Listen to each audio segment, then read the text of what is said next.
ईसा मसीह, जिन्हें भगवान का बेटा कहा जाता था, को सूली पर चढ़ा दिया गया था। यह वह क्षण था जिसने इतिहास की दिशा बदल दी। उस पहाड़ी पर जहां 3 क्रूस खड़े थे, आसमान में अंधेरा छा गया था और हर कोई जानता था कि कुछ असाधारण घट रहा है। रोमन सैनिकों की कठोरता, भीड़ की बेचैनी और आसमान में गूंजती हुई चुप्पी, सब कुछ उस दर्दनाक घड़ी का हिस्सा था। उनके चाहने वाले, उनके शिष्य गहरे दुख में डूबे हुए थे। वे अपने गुरु, अपने मार्गदर्शक और अपने सबसे प्रिय मित्र को खो चुके थे।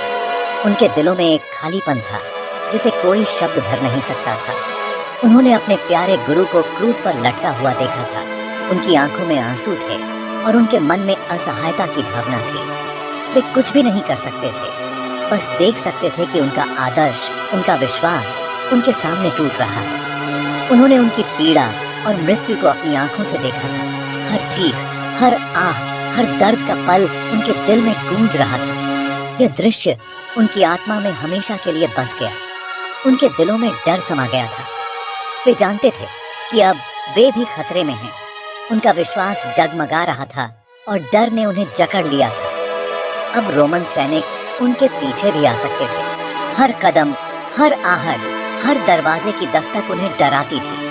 वे छिपने के लिए मजबूर हो गए थे, अपने जीवन की रक्षा के लिए। वे एक बंद कमरे में छिप गए और ताकत और मार्गदर्शन के लिए प्रार्थना करने लगे। उनके लिए प्रार्थना ही एकमात्र सहारा थी जिससे वे अपने डर और दुख को बांट सकते थे। बाहर की दुनिया उथल-पुथल और दुख के तूफान में थी। हर कोई डरा हुआ था, हर गली में बेचैनी थी और हर दिल में अनिश्चितता थी। लेकिन अंदर शिष्य एक दूसरे से चिपके हुए थे। उनका विश्वास पूरी तरह से हिल गया था। वे एक दूसरे को दिलासा देने की कोशिश कर रहे थे, लेकिन खुद भी टूटे हुए थे। उन्हें ईसा मसीह के शब्द याद आ रहे थे, उनकी प्रेम और क्षमा की शिक्षाएं। वे सोच रहे थे कि क्या वे इन कठिन समय में भी उन शिक्षाओं पर चल सकते हैं। फिर भी वे क्रूस की छवि को अपने मन से नहीं निकाल पा रहे थे। वह छवि जिसमें उनका गुरु पीड़ा में था, बार बार उनकी आंखों के सामने आ रही थी। उनकी आशा उस दिन ईसा मसीह के साथ मर गई थी। उन्हें लग रहा था कि सब कुछ खत्म हो गया है और अब आगे कुछ भी अच्छा नहीं हो सकता। भविष्य अनिश्चित लग रहा था, कोहरे में डूबा हुआ रास्ता। उन्हें समझ नहीं आ रहा था कि अब किस दिशा में जाएं, कौन सा रास्ता चुनें। वे हार गए थे, दुख के समुद्र में बह रहे थे, प्रकाश की किरण के लिए तरस रहे थे। लेकिन इसी अंधेरे में कहीं न कहीं उम्मीद की एक छोटी सी लौ जल रही थी जो आगे चलकर उनकी दुनिया को बदल देगी। किलकिलाते थे। 8 दिन बीत गए। शिष्य छिपे रहे। उनका डर एक निरंतर साथी बना रहा। फिर एक शाम कुछ अविश्वसनीय हुआ। जैसे ही वे एक साथ बैठे थे, कमरे में एक तेज रोशनी फैल गई। वहां उनके बीच ईसा मसीह खड़े थे। वह जीवित था।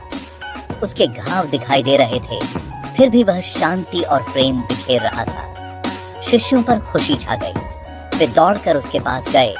उनके दिल राहत और विस्मय से भर गए। लेकिन एक शिष्य, थॉमस, उनके साथ नहीं था। वह दूर था, अपने दुख और संदेह से जूझ रहा। वह अपने प्यारे गुरु की चमत्कारिक वापसी से चूक गया। जब थॉमस वापस लौटा और यह खबर सुनी कि उसके प्रिय गुरु ईसा मसीह, जिन्हें उसने क्रूस पर मरते देखा था, अब जीवित हैं, तो उसे विश्वास नहीं हुआ। उसके मन में हलचल मच गई। यह कैसे संभव हो सकता है? क्या कोई सच में मृत्यु से लौट सकता है? थॉमस के चेहरे पर हैरानी और उलझन साफ झलक रही थी। उसने कांपती आवाज में पूछा, तुमने ईसा मसीह को देखा? जिंदा? क्या तुम सब सच कह रहे हो? उसकी आवाज में गहरा संदेह और एक अनकही उम्मीद दोनों छुपे थे। वह अपने साथियों की आंखों में सच्चाई तलाश रहा था।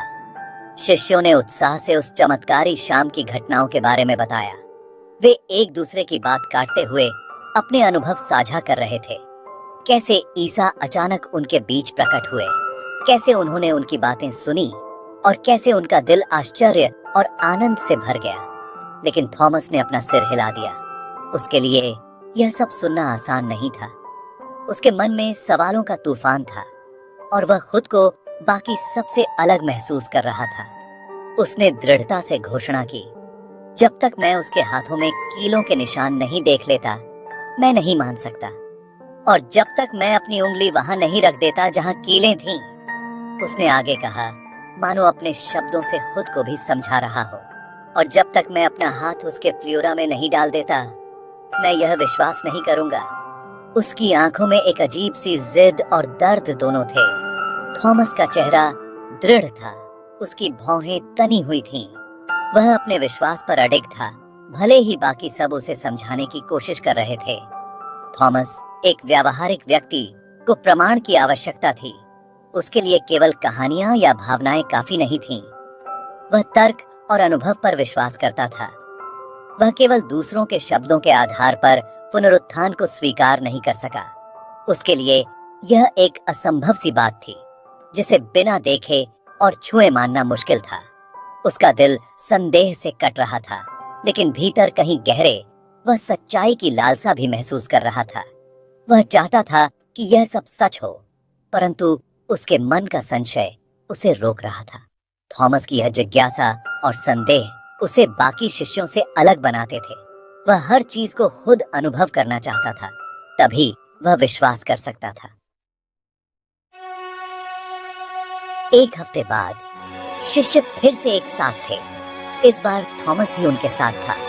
पिछली बार जब यीशु प्रकट हुए थे, तब थॉमस वहां नहीं था और उसने दूसरों की बातों पर विश्वास नहीं किया था। उसके मन में गहरे संदेह थे और वह बार बार यही कहता रहा कि जब तक वह खुद यीशु को नहीं देख लेता और उनके घावों को छू नहीं लेता, तब तक वह यकीन नहीं करेगा।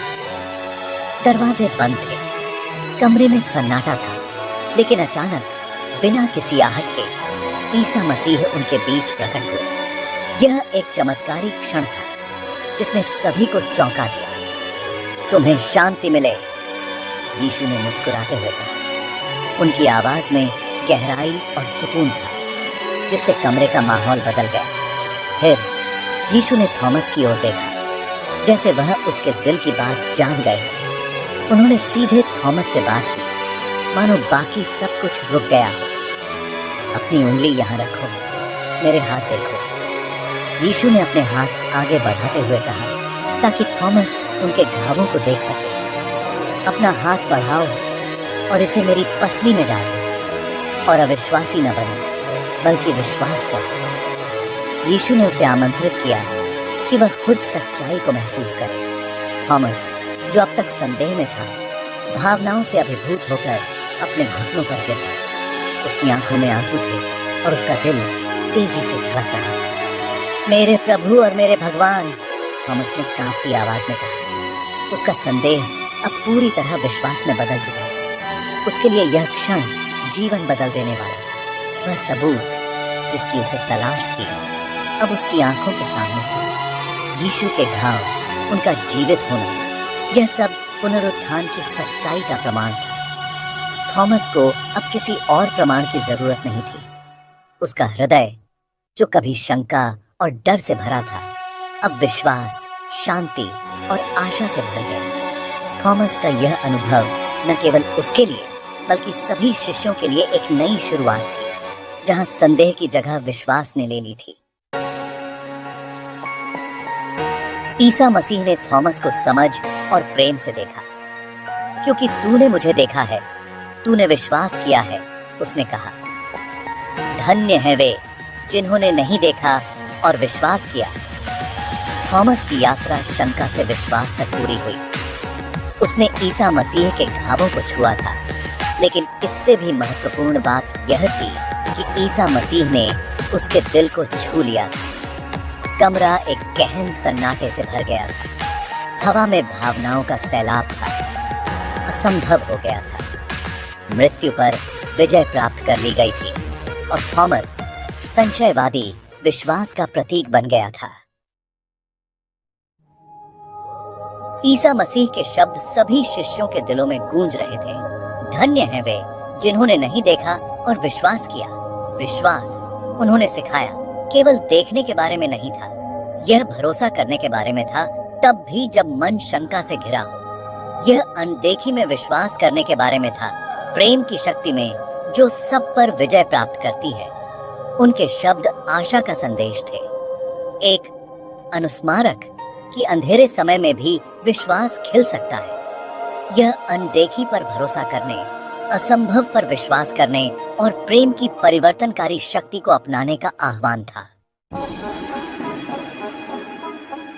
थॉमस अपने हृदय में नए सिरे से विश्वास की लौ लिए एक उल्लेखनीय यात्रा पर निकल पड़ा। उसने दूर दूर तक यात्रा की, अटूट दृढ़ विश्वास के साथ ईसा मसीह के संदेश को साझा किया। उसकी यात्रा उसे पूर्व की ओर भारत की दूर देश में ले गई। वहां उन्होंने प्रेम, करुणा और क्षमा की शिक्षाओं को साझा किया। उसने कई लोगों के जीवन को छुआ, नई मिट्टी में विश्वास के बीज बोए। उसने उत्पीड़न और कठिनाई का सामना किया, फिर भी उसकी भावना अटूट रही।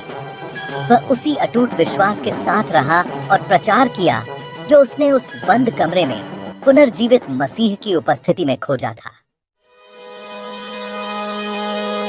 थॉमस, जिसे लोग डाउटिंग थॉमस कहते हैं, हमें एक शक्तिशाली सबक सिखाता है। सवाल करना, सबूत मांगना, संदेह से जूझना ठीक है। सच्चा विश्वास अंधा विश्वास नहीं है। यह खुले दिल और दिमाग से सच्चाई की तलाश करने के बारे में है। थॉमस की कहानी हमें याद दिलाती है कि संदेह में भी हम विश्वास की ओर अपना रास्ता खोज सकते हैं। थॉमस की तरह हम भी ठोकर खा सकते हैं और सवाल कर सकते हैं, लेकिन खोज के माध्यम से, पूछताछ के माध्यम से, अपने दिलों को खोलने के माध्यम से हम भी विश्वास की परिवर्तनकारी शक्ति का अनुभव कर सकते हैं।